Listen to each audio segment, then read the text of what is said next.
ممتع قوي السير في الجو الجميل ده، جو اسكندرية والمطرة. واحنا هنا في منطقة ميامي، ادينا داخلين اهو على كوبري ستانلي. سلام عليك يا اسكندرية بالليل بعد شوية المطرة كده ما عدوا. شوية كده كانت الدنيا بتشتي شتا جامد جدا. وها هو كوبري ستانلي.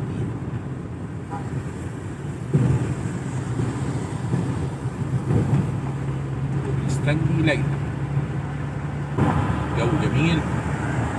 بعد ده اسكندريه بعد الدنيا ما بتشتي تحس ان في دفء. يعني انت لو في 6 اكتوبر ولا في الجيزه ولا في القاهره، اول ما الدنيا بتشتي تلاقي الجو بقى تلج. لا، اسكندريه حاجه تانية.